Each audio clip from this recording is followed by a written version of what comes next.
بسم اللہ الرحمن الرحیم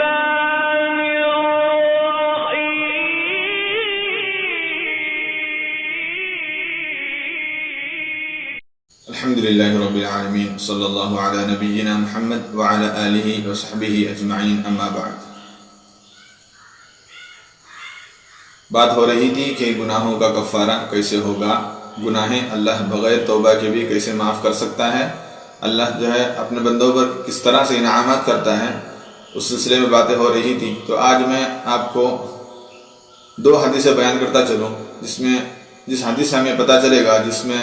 ہمیں یہ معلوم ہوگا کہ اللہ تعالیٰ اپنے بندوں پر کتنا کرم کرتا ہے، اللہ تعالیٰ کے اپنے بندوں پر کتنے انعامات ہیں، اللہ تعالیٰ اپنے بندوں کو کتنا چاہتا ہے، کتنا پسند کرتا ہے، اس حدیث سے ہمیں پتہ چلے گا۔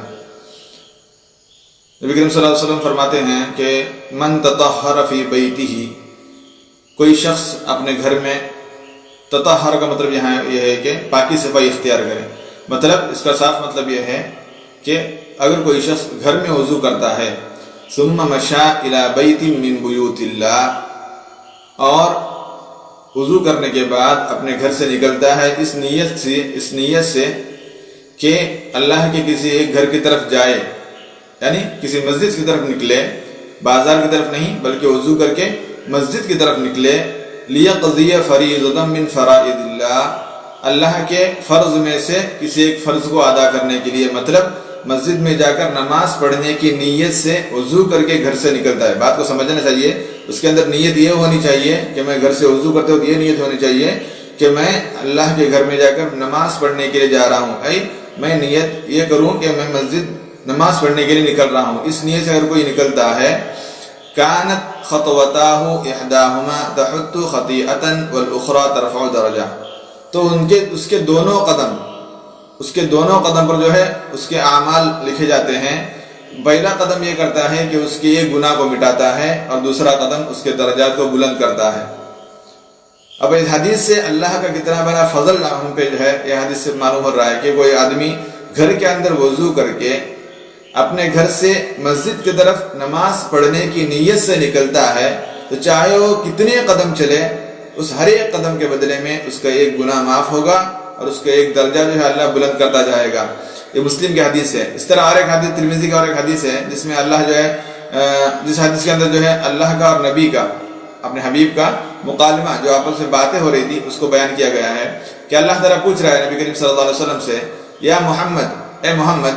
هل تدری فیما یختصم الملأ الاعلی، اے اللہ کے اے نبی، اے محمد صلی اللہ علیہ وسلم، کیا آپ جانتے ہو کہ فرشتے جو ہیں، ملأ الاعلی سے مراد فرشتے، کیا یہ فرشتے کس بات میں آپس میں بحث مباحثہ کر رہے ہیں، آپس میں کس بات پر چرچا کر رہے ہیں، کیا آپ جانتے ہو؟ کس بات پر جھگڑ رہے ہیں، کیا آپ جانتے ہو؟ کون پوچھ رہا ہے؟ اللہ جو ہے اپنے حبیب محمد صلی اللہ علیہ وسلم سے، نبی سے پوچھ رہا ہے۔ تو نبی کریم صلی اللہ علیہ وسلم نے فرمایا، قلت نعم، جی ہاں میں جانتا ہوں، فی الکفارات، کس سلسلے میں؟ گناہوں کو معاف کرنے والی چیزوں کے سلسلے میں، گناہوں کو معاف کرنے والی نیکیوں کے سلسلے میں جو ہے فرشتے کیا کر رہے ہیں، آپس میں جھگڑ رہے ہیں۔ والکفارات، اور گناہوں کو معاف کرنے والی چیزیں کیا کیا ہیں، نبی کریم صلی اللہ علیہ وسلم آگے جو ہے حدیث کے اندر بتلا رہے ہیں۔ المکث فی المساجد بعد الصلوات، سب سے بڑی بات ہے آج کل یہ لوگوں کے اندر یہ چیز لوگوں کے اندر بہت کم ہوتی جا رہی ہے۔ سب سے بڑی جو بات یہ ہے، المکث فی المساجد بعد الصلوات، فرض نمازوں کے بعد جو ہے مسجد کے اندر رکنا۔ یہاں پہ کتنا رکنا نہیں بتلایا ہے، بعض مفسرین کہتے ہیں کہ کچھ دیر وہاں پہ بیٹھنا، نماز کے بعد مسجد کے اندر کچھ دیر بیٹھے رہنا، اللہ کا ذکر کرتے ہوئے، قرآن کی تلاوت کرتے ہوئے، نہ کچھ نہ کر رہے ہوں، کم سے کم مسجد کے اندر بیٹھے رہیں۔ یہ کیا کرتا ہے؟ آپ کے گناہوں کو معاف کر سکتا ہے، یہ آپ کے گناہوں کو معاف کرواتا ہے، یہ بیٹھنا جو ہے آپ کے گناہوں کو معاف کرواتا ہے۔ المکث فی المساجد بعد الصلوات، نمازوں کے بعد جو ہے مسجد کے اندر بیٹھے رہنا، یہ کیا کرے گا؟ آپ کے گناہوں کو معاف کرنے کا ذریعہ بنتا ہے۔ دوسری بات، والمشی علی الاقدام الی الجماعات، مسجد کی طرف نماز پڑھنے کے لیے اپنے قدموں پر چل کے جانا، اپنے قدموں پر مسجد کی طرف نماز پڑھنے کے لیے جماعت کے ملنے کی خواہش لے کر مسجد کی طرف نماز پڑھنے کے لیے جانا اپنے قدموں پر چل کر، تو یہ بھی کیا کرتا ہے؟ اپنے گناہوں کو معاف کرواتا ہے۔ وَإِسْبَاغُ الْوُضُوءِ فِي الْمَكَارِهِ، دشواری کے باوجود، پریشانی کے باوجود، مشکلوں کے باوجود پوری طریقے سے پورے طور پر وضو کرنا یہ بھی جو ہے اپنے گناہوں کا کفارہ ہے، گناہوں کو معاف کرواتا ہے۔ ومن فعل ذلك، نبی کریم صلی اللہ علیہ وسلم آخر میں فرما رہے ہیں ومن فعل ذلك عاش بخیر ومات بخیر، جو کوئی ابھی جو عمل بتلائے گئے ہیں، کیا کیا عمل بتلائے ہیں؟ المکث فی المساجد بعد الصلوات، فرض نمازوں کے بعد مسجد کے اندر بیٹھے رہنا، یا والمشی علی الاقدام الى الجماعات، اپنے قدموں پر چل کر جانا نماز کے لیے، واسباغ الوضوء فی المکارہ، نمبر تیسرا دشواری کے باوجود اچھی طریقے سے پورے طور پر وضو کرنا۔ اگر کوئی یہ تین چیزیں کرتا ہے گویا کہ وہ اچھی زندگی بتا رہا ہے،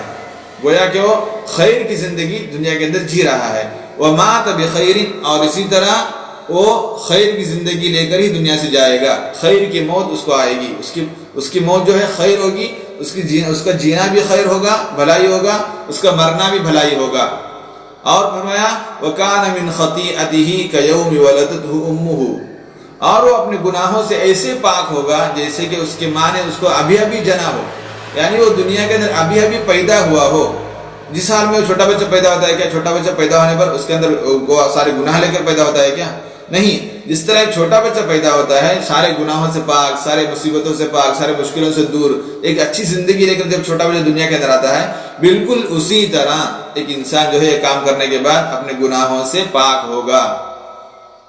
تو اس حدیث سے یہ بات صاف طور پر پتہ چلتی ہے کہ چھوٹے چھوٹی نیکیاں کرنے سے بھی جو ہے کتنے بڑے بڑے گناہ جو اللہ ہمارے دھو دیتا ہے، معاف کر دیتا ہے۔ تو یہ اللہ نے جو انعام دیا ہے اس کو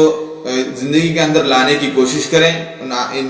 جو کلاس میں ہم باتیں سنتے ہیں، جو حدیث میں جو ہم باتیں ہم کو حدیث سے پتہ چلتی ہے، ان باتوں پر زندگی کے اندر عمل کرنے کی کوشش کریں، خود بھی عمل کریں اور دوسروں کو بھی اس پر عمل کرنے کی ترغیب دیں، ان کو بھی بتلائیں۔ اللہ کہنے سننے سے زیادہ عمل کی توفیق نصیب فرمائے، آمین۔ السلام علیکم ورحمۃ اللہ وبرکاتہ۔